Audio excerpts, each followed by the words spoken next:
when it comes to promos in AEW, there are few, and really in the scope of wrestling, that can do it like Jericho. And let's get into the Jericho, Mike Tyson, MJF, all of this. There was so much. I love how this is a narrative that kind of interwove throughout most of the show. Yeah.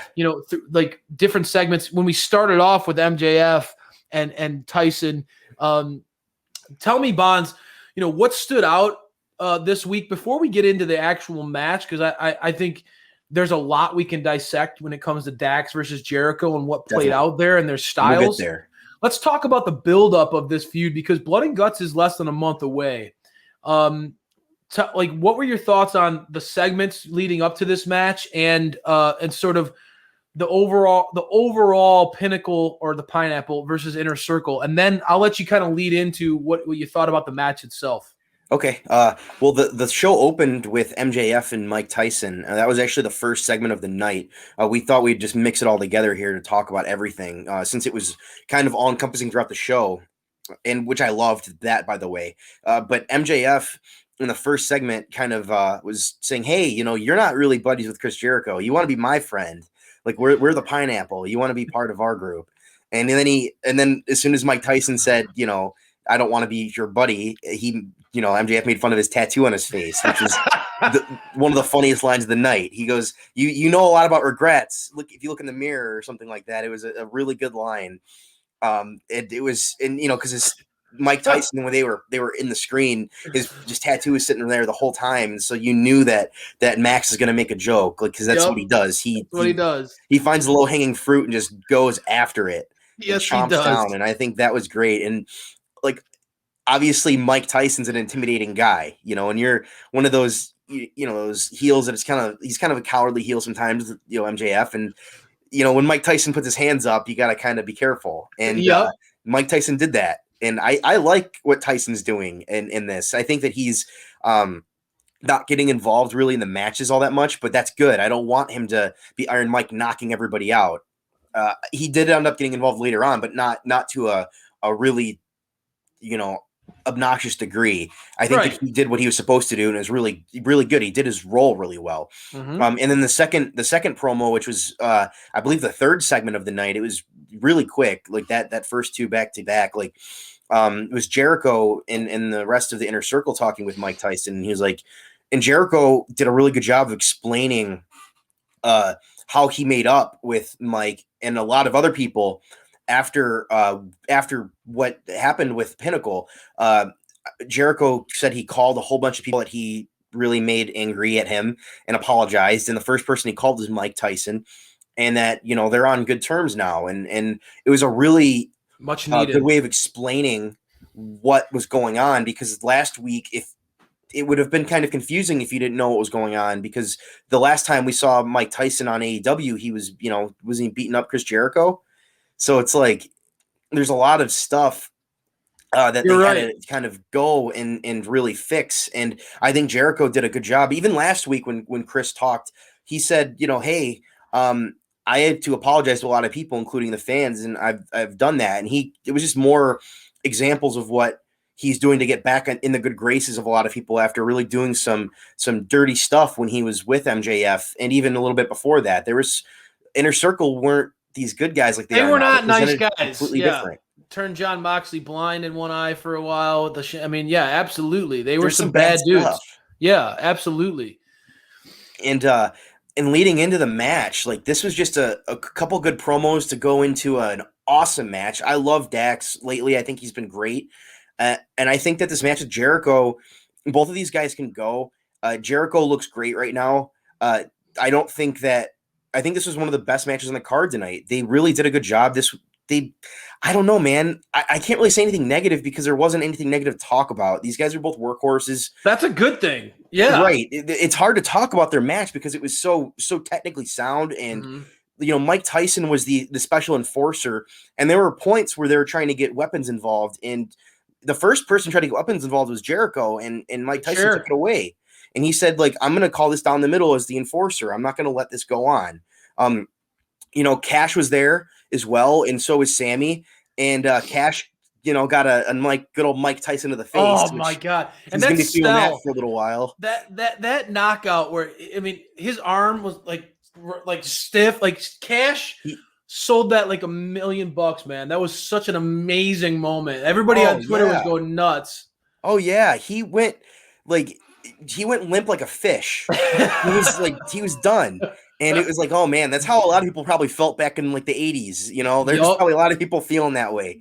When Which Iron was Mike was in his prime. it's funny you say that too, because that's really funny, because that was one of the funniest moments too. MJF is really funny, bro. Like, yeah, MJF mentioned like, hey man, I don't really know you that much, but my dad told me that you were really cool at one point back in the day. This is like really like genuinely just little funny digs like that, and so. Like a backhanded compliment. He's the king. Yes, he's so good at those little things, the backhanded compliments. I'm gonna say to me that like I felt like I was most out of all these matches. Obviously, the tag match I was geeked out for the most, but this match was one of those matches where I felt like could be a low key, just for pro wrestling fans. Could be one of those matches where you just really appreciate what was going on. And I think that like this is an example of like SPD. I've gotten him on board with FTR. He was slow to come around, but to me, I feel like Dax has very quickly established himself as one of like the true pros on this roster. Like, this dude is a workhorse. This guy is dedicated to his craft. He cares about the little things. He does, and that's what they made this match so great. Is when you see Jericho and Dax have both approach things the same way. They pay attention to the little things. And you listen to Jericho on the Broken Skull sessions with Stone Cold. It's one thing to be able to perform moves and to be technically sound, but to be able to know the nuances of a performance, to know where the hard camera is, to know, how to make those certain moves feel a certain way, convey emotion through your face and your body language and things like that. Both of these guys study the art of professional wrestling in a way that really, this is one of those I feel like you people need to go and watch. And obviously there's a lot of background noise and it's easy to get distracted. I like, Cash was in there, like, popping left and right anytime Dax was hitting a big move. I love that his reaction when he got the near fall on Jericho after that, like, slingshot power bomb, which was really, really nice. That was that was a great spot. Very cool spot. And Dax is quickly, like, he's brought back the Brain Buster, which is one of my, like, that's a sweet move. If you go back and you watch this match and you try to just focus in on the back and forth between these two professionals, it really will, I think it's going to highlight what just good, technically sound professional wrestling can do. You don't need all this other stuff going on. If you just dial in and focus in on the nuances, the little things that make professional wrestling work, you got an A+ performance out of these two guys, man. I thought this was an absolutely excellent showcase. I was geeked out to see it, because again, I'm such an FTR fanboy. I felt like Dax is kind of getting an opportunity to show what he's made of, kind of on his own a little bit of recent, like with some of this stuff with Jungle Boy in the past, and now this opportunity. And I think that he's taken it and he's proven the guy is the real deal. So yeah. I enjoy that. Now the match itself, great, right? We both agree, but it's part of a bigger overarching story. Definitely. And again, Blood and Guts is coming up. It's the beginning of May. That we're gonna see these guys go like head to head in the gang warfare, right? I mean, it's gonna be like. So, what are your thoughts, Bonds, about the overarching story of the Pinnacle versus Inner Circle, and what do you see happening in the weeks to come? Because there's only a very short period of time that they can do to build up this feud going forward. What do you think about the post-match brawl? Well, I think it's clear that these guys hate each other more than any other stable is right now. The match itself was very brutal in a lot of ways.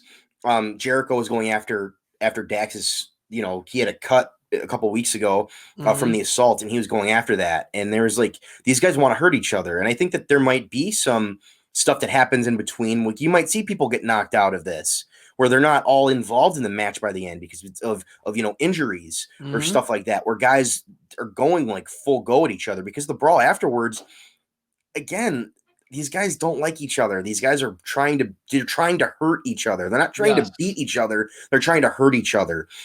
That's why they're going to be in the blood and guts.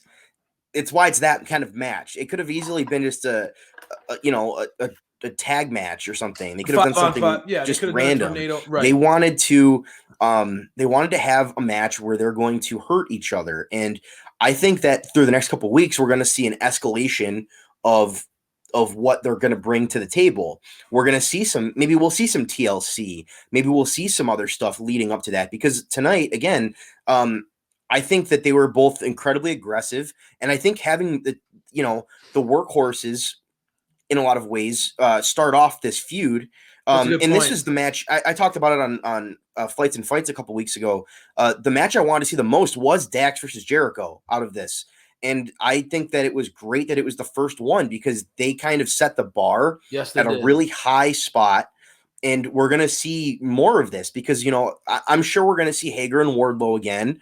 I'm sure we have to see Cash now, because Cash got punched out by Mike Tyson. How fun would that be? Maybe we'll see Mike Tyson versus Cash. There's a lot of stuff we could see, a lot of combinations. Sammy was involved tonight as well, and he got in some stuff on Cash too. So there's some really cool things that they're setting up through just little stuff on the sides or stuff after the match or during the match.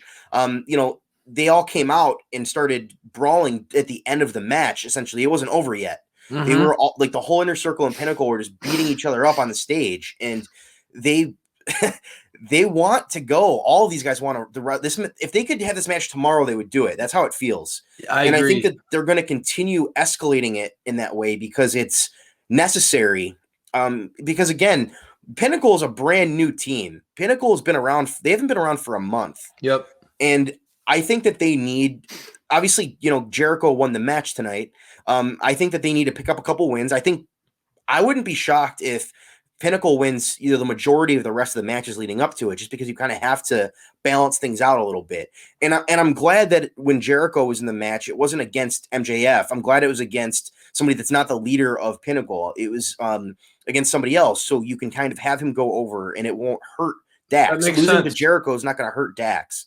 You know what I mean? Not at all. Very true. And it was a great match on both sides as well. So they're both, because he pushed Jericho in a lot of ways. He had a couple near falls towards the end where it's like, oh man, like, because I think we all expected Jericho to win the match, but going into it, we're like, oh man, like this is really close here. These guys are going back and forth the whole time. There wasn't really any long stretches where either guy was in control for very long. Maybe outside of the beginning. The beginning, Jericho had a nice little foot on Dax, but there wasn't really a long stretch of, and you'll see that in AEW matches sometimes where somebody's in control for large portions of it. But in this one, you didn't see that, and I think that that's kind of be what happens throughout this feud is you're going to see a lot of back and forth where it's these guys just kind of going at it. They're not really losing ground on each other.